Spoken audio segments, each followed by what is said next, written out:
Hi, I'm Dr. Jay Varma, and welcome to Thermometer.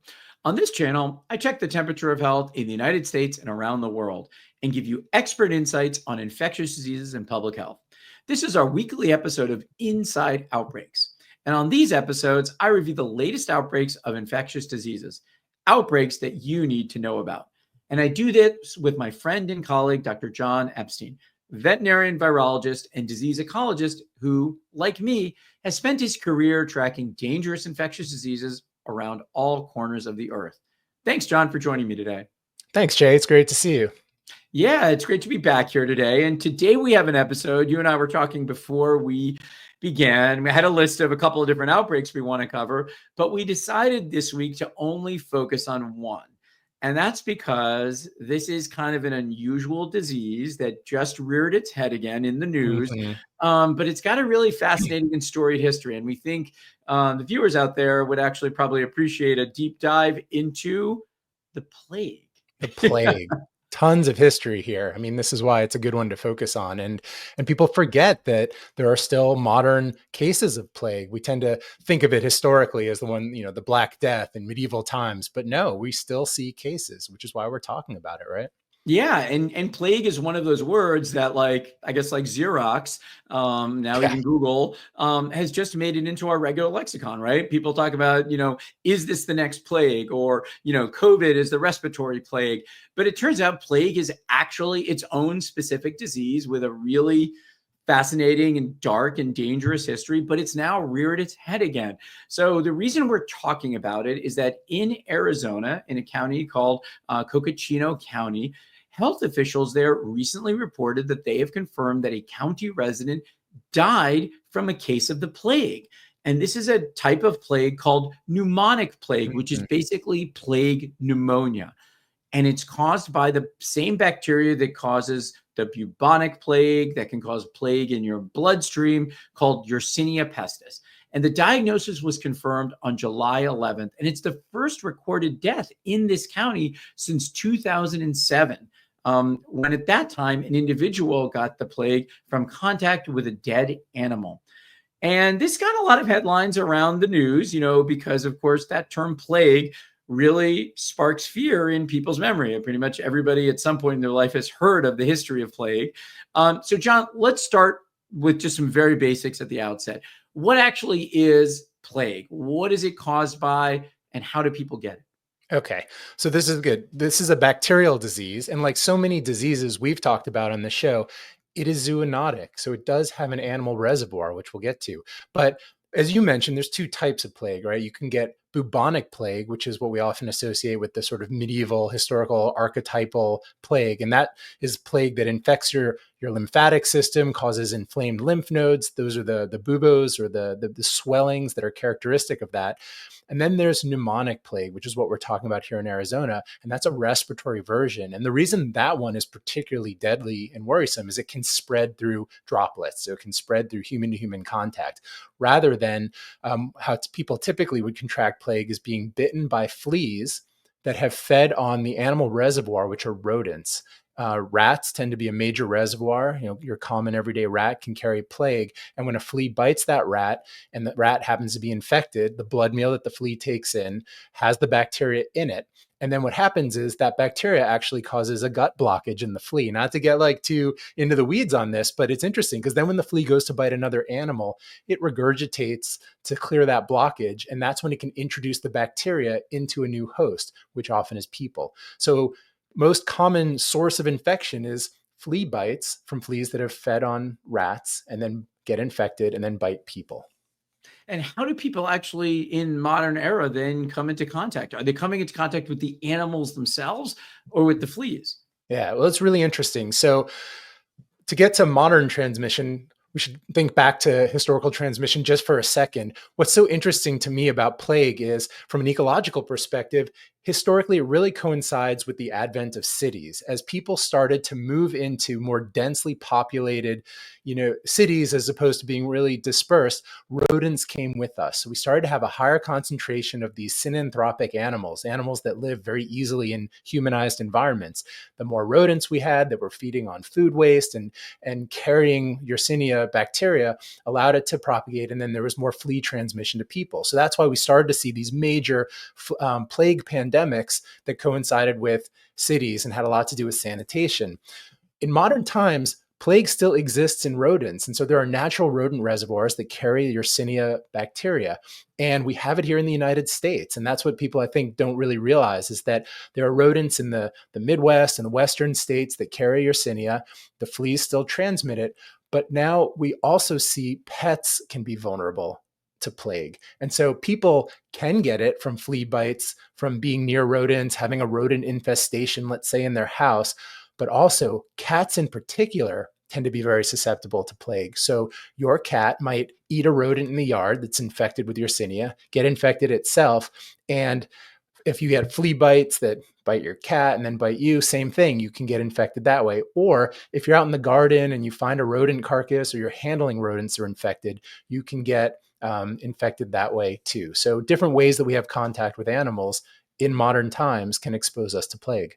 Yeah, and just, I mean, I'm in New York City, and I was literally walking to the gym this morning, and for the first time, and I can't even think of how long, I literally walked by two dead rats. Yeah. One was dead in the street, and one was on the sidewalk next to the gym. Are rats? Did you touch them? Yes. Knowing what we were talking about, I decided to find a cat and have it feed on the rat. And excellent. Yeah. Good. we got to stay in business, right? Yeah. So I want to drill into this a little bit more, before we go back to this case and we talk about, kind of why plague isn't as deadly as it used to be. But do we have to worry about rats in cities right now? Is that actually a source of plague? I have not heard of a case in the United States that was acquired in an urban area. All the cases of plague that I've heard about in sort of the past 20 years or so that I've been in public health have almost always been associated with rural areas, right, where humans are coming into contact with animals. But do we see urban cases at all? Yeah, we haven't seen a lot of plague in our big cities in the east and on the coast. Where we know that plague is enzootic, is naturally occurring in rodents in the United States, tends to be more in the west, in the western states, Montana, Wyoming, Arizona. And one of the big reservoirs, in addition to rats, are prairie dogs. So prairie dogs, which are native North American rodents, are a reservoir for Yersinia pestis. And it's actually really interesting in that, not that people and prairie dogs don't tend to have a lot of contact, but there's another wildlife species that does, and that is the black-footed ferret. And I bring this up just to make the case that plague is actually a real threat to conservation as well. Black-footed ferrets are endangered native mammals in North America that feed on prairie dogs, and they use the prairie dog burrows underground to live in, to bring their prey into. So when they hunt and eat prairie dogs, black-footed ferrets can get infected with plague, and they're very sensitive to it and die. So there's wildlife transmission that's going on that is a real threat to conservation, as well as the occasional zoonotic transmission to people. But to answer your question, no, we don't see plague in New York City or in the cities on the coast, but we do have these sporadic cases going on in the West where it is endemic in rodent reservoirs there.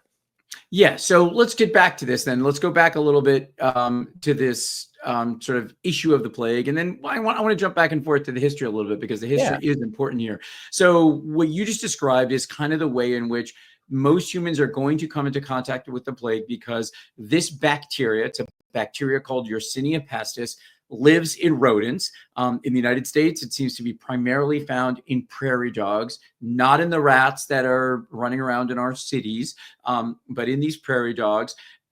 Animals come into contact with these rodents and then get it directly, or are they getting it because fleas are acting as kind of an intermediary, or is it, we don't really know? It can be both. So they can get it both ways. If your pet is bitten by fleas that have fed on a rodent that's infected, it could contract plague that way. Or if it hunts and eats a rodent, and for cats, that's pretty likely that it finds a rodent. If that rodent happens to be infected, it can get infected that way too.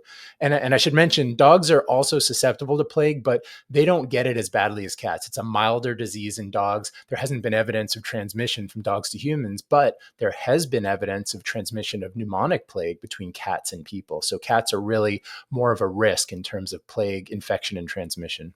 Yeah, I mean, this is something that I think the average person doesn't realize very much. And I think it's really important for people to recognize out there.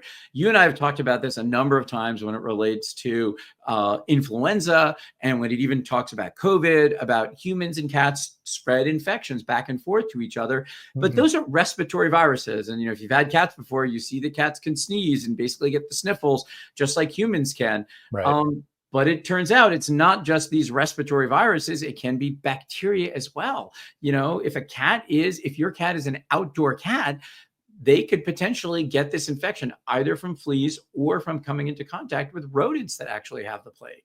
Yeah. So if you have an outdoor cat, and maybe it's a moment to say, I really advocate for people having indoor only cats. It's better for wildlife that cats tend to hunt and kill, but it's also better for your cat. Cats that are indoor only cats tend to live longer than indoor outdoor cats. But if your cat does venture into the outdoors, flea and tick control is super important for your cat's health and will limit, infection. Even though plague is, not that common in cats, it's a way to protect them against it if you live in an area where plague is enzootic. And because cats do tend to get out there and hunt rodents. Okay, so now let's get to the humans. Okay, so we started this story off about talking about a person in Arizona, and they haven't given any data or information yet about how this person actually got this infection. It's just presumed, I believe, that they got the infection from contact with an animal, though it's certainly possible that they had contact with fleas or with a pet that they had, although they haven't reported that as well too. So when a human gets the plague, you mentioned before that there are really kind of, we think in clinical medicine, we talk about three different forms of the plague, but there's really two that are most important. So the three forms of the plague that we often talk about are infection in your lungs, or pneumonic plague, which is what this patient had. The reason that's such a concerning disease is because it can be spread person to person by essentially coughing, spreading particles in the air that have the bacterium. We also talk about bubonic plague, which is the plague infection infecting your lymph nodes. Okay, they call them buboes because there were these big lymph nodes that would develop, and they would get so infected with these bacteria that they would kind of burst open and leak pus. It's really that disgusting. Yeah. And the last is a form that we don't really think about or worry about as much, which is essentially that infection spreads either from your lungs or from your lymph nodes through your bloodstream. And in reality, that happens with almost every type of severe bacterial infection. Eventually, it gets so severe in your organs or in your lymph nodes that it spreads to your blood, and that's the way you might die if you don't get treated. But the reason we don't get deaths from this disease, like the Black Plague in the past, is because we have antibiotics. And that is the good thing about, modern medicine that we have, and why plague is not a problem normally in the United States, is because it is highly susceptible to antibiotic treatment. But I guess in this situation, this patient was probably never diagnosed. And that's a problem we talk about all the time, right? People come into contact with diseases. We had a discussion once about, how Gene Hackman died. He had dementia and wasn't, being taken care of by his wife because his wife had contracted hantavirus, another disease that you could get from animals in the wild. So John, what should people be thinking about? Should they be worried about the plague? Because in this situation, obviously, this person didn't get to medical care, because had they probably would have gotten treated and been alive at this point. Sure. And like in so many infectious disease cases, context is important. So number one, understanding if you live in an area, part of the United States where plague is endemic or enzootic. Enzootic means it's circulating in animals locally. So in this case, rodents. Knowing if you're, live in that area, recognizing that if you're feeling sick and signs, and that you've had contact with animals, maybe you have a pet cat, maybe you were out in the garden handling rodents or found a rodent carcass, but that kind of critical piece of history could lead a physician down the path of diagnosing something that's pretty uncommon like plague, but you still want to include it in your list of rule outs. And same with cats. We mentioned cats are susceptible to this, but same thing. If you live in an area where rodents carry plague and your cat starts acting lethargic, sick, it's not eating, it's hiding, and you take it to the vet, mention that your cat is outdoors, maybe in contact with rodents, because that could be an important piece of information to diagnose it in your pet. And then certainly if you start feeling sick around that time, that's a key piece of history. So context matters. Yeah, exactly. And just to go back in time through history, of course, this is how, plague was a weapon of bioterrorism, right? You could send infected blankets or infected bodies or infected objects, essentially. We talked about the blankets, talked about the bodies, into cities to spread the plague. Yeah, I mean, there are kind of some major epidemics, or they're really pandemics, that occurred over history, going way back to like the first century, the Justinian plague, which was, the first one we recognize. But then we had them as recently as the mid 1800s into the 1900s, and these pandemics killed hundreds of millions of people, between 1 and 200 million people estimated to have died during the Black Death. And so and this is all before antibiotics, right? So this is why the death toll was so major, and it would be certainly different today. And we, have much better ways to detect and cope with individual cases. But pneumonic plague is a real concern, because not only is it deadly, but it's transmissible more so than bubonic plague. So we still have to pay attention to these cases. Yep. Okay. And so let's go through a little bit more of that practical information that you just touched on, for how people can think about this. So I think the first message out there is, if you're living in the United States right now, your risk of getting the plague is extremely low. Right. So the plague isn't back. It just never left. That's right. It was always here. But it's been here in rural areas, primarily because of prairie dogs that can retain this bacteria in them. So if you're living in New York City like I am and walking by rats, you don't need to be worried about the plague. But you do need to be thinking about this if you live in a rural area. And some very practical steps you can take are to avoid contact with wild animals. You shouldn't be feeding or handling prairie dogs or other wild rodents. You shouldn't be touching sick or dead animals.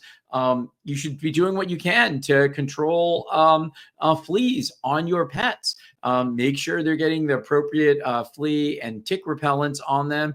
And basically try to do the best you can to stay away anywhere that you see rodent infestations out there. And then, of course, as you mentioned, with your pets, particularly if you have cats, consider making them indoor pets, because there is a risk that they're going to contract one of these rare infections out in the wild out there.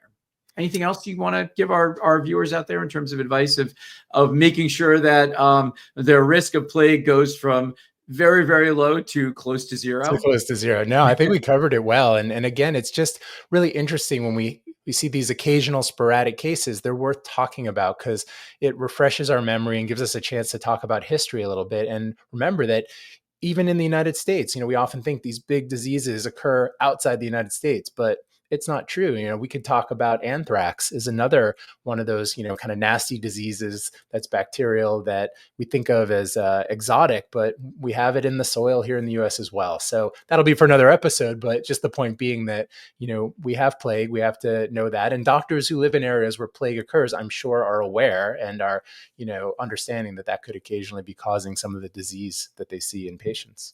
Yeah, I mean, I think we touch a lot on sort of the political climate and how health systems are being taken apart. But I think a lot of people just don't fully understand that, our world is safe because of things that we have done to it, right? Because we have antibiotics, because we have vaccines, because we have health systems out there.